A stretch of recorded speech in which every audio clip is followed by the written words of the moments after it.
আসসালামু আলাইকুম। আজি মোৰ নতুন ৰেচিপিলৈ আপোনালোক সকলোকে স্বাগতম জনালোঁ। আজি মোৰ ৰেচিপিত আছে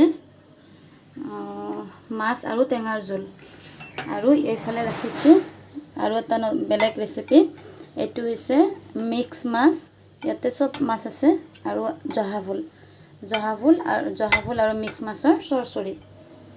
আৰু এইফালে ৰাখিছোঁ টেঙাৰ জোলৰ কাৰণে ৰাখিছোঁ মিডিয়াম সাইজৰ 3টা পিঁয়াজৰ পেষ্ট, ইয়াতে 1.5টা নেমু, ইয়াতে আলু 2টা মিডিয়াম পিচ কৰি লৈছোঁ, আৰু আদা নহৰুৰ পেষ্ট। আৰু মই মাছখিনি টেঙা মাছৰ জোলৰ কাৰণে মাছখিনি ফ্ৰাই কৰি ৰাখিছোঁ। এতিয়া মই টেঙা মাছ তৰকাৰীখন বনাম, চাই থাককচোন আপোনালোকে। টেঙা মাছৰ জোলনো মই কেনেকৈ বনাওঁ। মই ইয়াতে এই মিঠাতেলখিনিত মাছখিনি ভাজিছিলোঁ। মই সেই তেলখিনিতে মোৰ তেল গৰম হৈছে, সেই তেলখিনিতে মই পিঁয়াজৰ পেষ্টখিনি ঢালি দিছোঁ।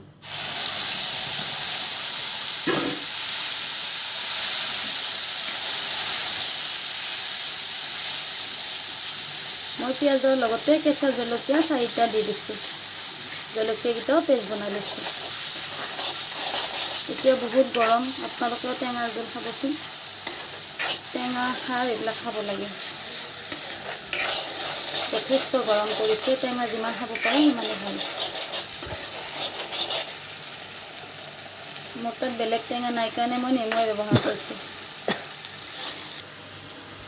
মই ইয়াত পিঁয়াজখিনি যে দি দিছোঁ, সেইখিনি কালাৰ আহিবৰ কাৰণে মই নিমখখিনি দিয়ে দিছোঁ আগতীয়াকৈ। এতিয়া মই লৰাই থাকিম যেতিয়ালৈকে পিঁয়াজখিনি ৰঙা নহয়। এতিয়া বহুত গৰম, টেঙাৰ জোল খাব চবে। সাধাৰণ ৰেচিপিও চবে বনাই খাই, তথাপিতো মই দিছোঁ।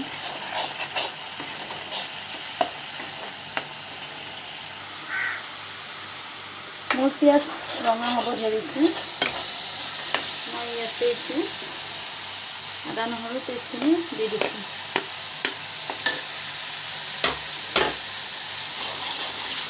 যেতিয়ালৈকে আদা নহৰু কেঁচা গোন্ধটো নাযায় তেতিয়ালৈকে লৰাই থাকিব।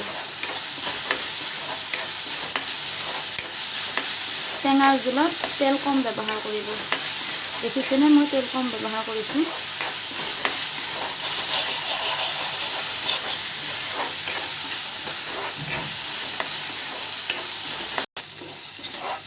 মোৰ পিঁয়াজৰ পেষ্টটো ৰঙা হৈ গৈছে। ইয়াতে মই এতিয়া মছলা জ্বালা এড কৰিম। মইতো নিমখ ব্যৱহাৰ কৰিছোঁ আগতীয়াকৈ। এতিয়া দিছোঁ মই হালধিৰ গুড়ি এচামুচ আৰু জলকীয়া গুড়ি আধা চামুচ। মই কেঁচা জলকীয়া ব্যৱহাৰ কৰিছোঁ, আৰু জিৰা গুড়ি আধা চামুচ।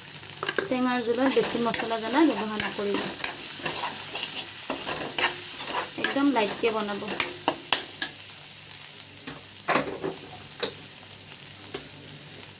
এতিয়া মই কাটি লোৱা আলুখিনি দি দিছোঁ।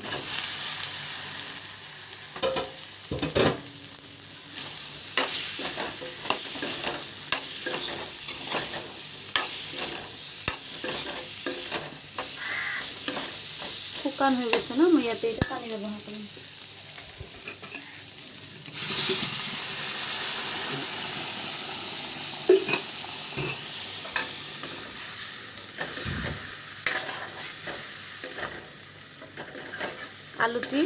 আলুটো আগতীয়াকৈ সিজাই ল'ব, টেঙা পেলাই নিদিব। টেঙা পেলাই দিলে আলু নিসিজিব। এতিয়া মই ইয়াতে আৰু অকণমান পানী দি আলুখিনি সিজাই ল'ম। আলুখিনি সিজাকে আন্দাজমতে পানীটো দি ল'ব। 10 মিনিটৰ কাৰণে মই ঢাকনিখন দি দিছোঁ, যেতিয়ালৈকে আলুটো নিসিজে। এতিয়া মই মাছৰ চৰচৰিখন আৰম্ভ কৰোঁ। মই এইফালে মাছৰ চৰচৰিৰ কাৰণে গেছ জ্বলাই দিছোঁ। এতিয়া মই ইয়াতে মিঠাতেল ব্যৱহাৰ কৰিম।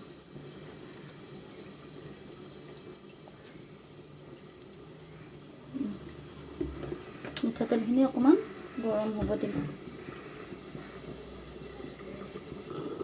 মোৰ মাছৰ চৰচৰি তেল গৰম হৈছে। ইয়াতে মই এতিয়া পিঁয়াজ দি দিম।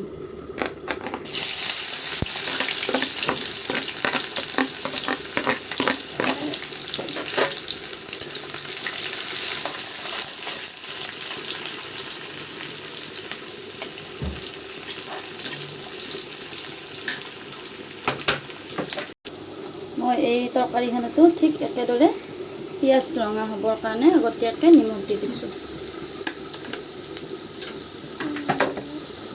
পিঁয়াজখিনি সোনকালে ৰঙা হ'ব নিমখ দি দিলে।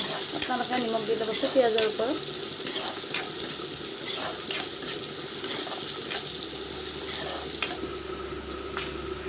মোৰ পিঁয়াজখিনি ৰঙা হৈ গৈছে। এতিয়া মই ইয়াতে আদা নহৰু পেষ্টখিনি দি দিছোঁ আৰু কেঁচা জলকীয়া কেইটা। এতিয়া মই আদা নহৰু গোন্ধখিনি নোযোৱালৈকে লৰাই থাকিম।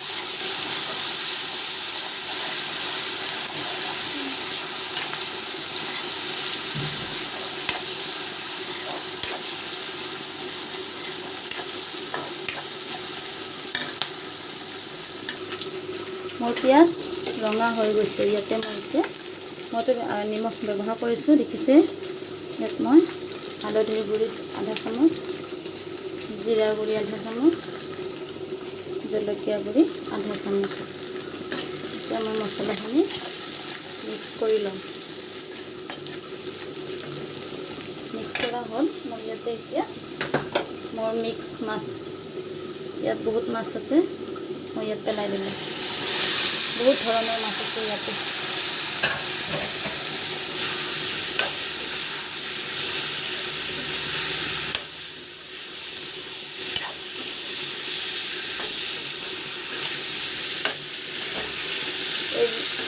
এইবোৰ সাধাৰণ ৰেচিপি হয়, আপোনালোকে চবে বনাই খাইছে। তথাপিতো মই ভাবিলোঁ মইনো কেনেকৈ বনাওঁ আপোনালোকক দেখুৱাই দিওঁ।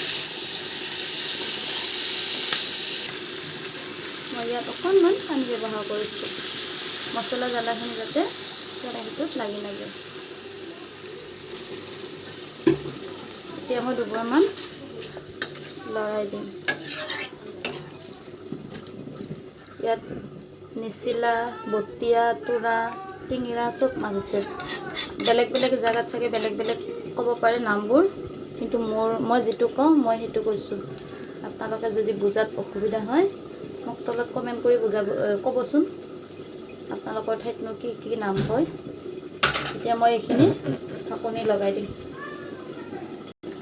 এতিয়া মই এই মাছখিনি ঢাকনি লগাই দি দিছোঁ। আৰু মই টেঙা জোলখিনি চাওঁচোন কি হৈছে।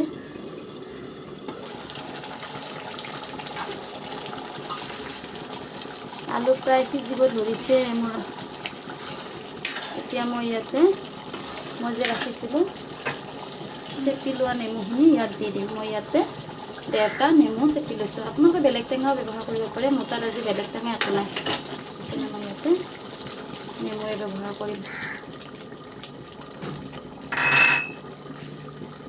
টেঙাখিনি আগত দি নিদিব, নহ'লে আলুখিনি নিসিজিব। আলু সিজাৰ পিছত টেঙা দি দিব।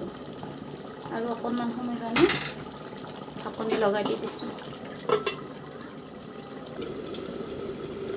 মাছৰ চৰচৰি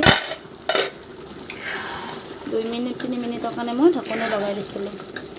এতিয়া মই কাটি ৰখা মই যে ইয়াত জহা ভোলখিনি কাটি ৰাখিছিলোঁ ইয়াতে মই দি দিম।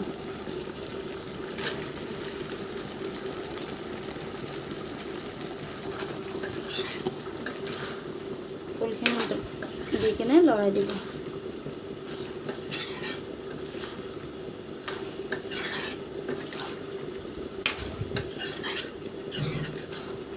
জহা ফুলৰ গন্ধটো বৰ ধুনীয়া ওলায়।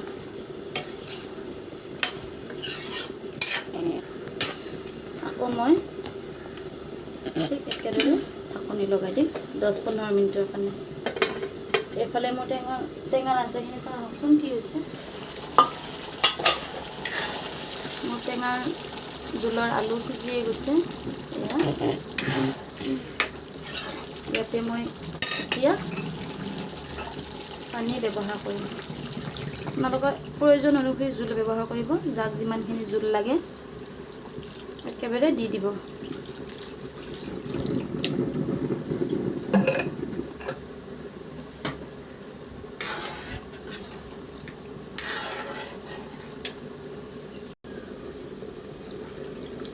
আপোনালোকে একেবাৰে জোলটো দি দিব, যিমানখিনি জোল লাগে। ইয়াতে মই এতিয়া মোৰ ভাজি ৰখা মাছখিনি দি দিম।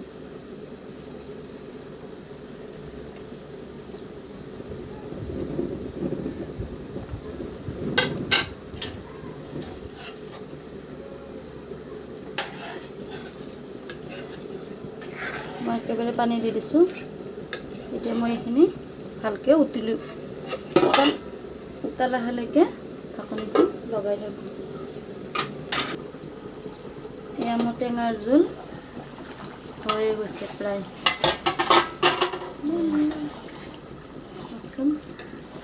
টেঙাৰ জোল হৈ গৈছে। এতিয়া মই ইয়াতে মোৰ কাটি ৰখা ধনিয়া পাতখিনি দি দিম।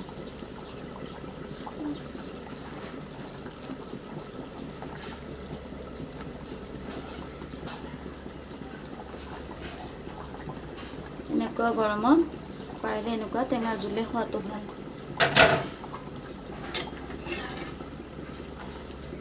মোৰ টেঙাৰ জোল ৰেডি। মই এতিয়া গেছ অফ কৰি দিছোঁ। এইফালে চাওকচোন, মাছৰ চৰচৰি প্ৰায় ৰেডি হৈছে।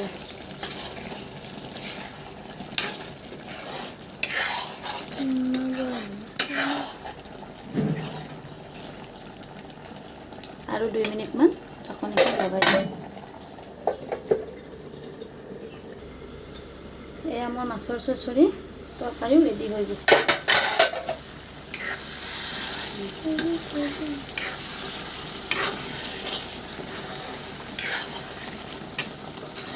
চৰচৰিৰ তৰকাৰীও গেছ মই এতিয়া অফ কৰি দিলোঁ।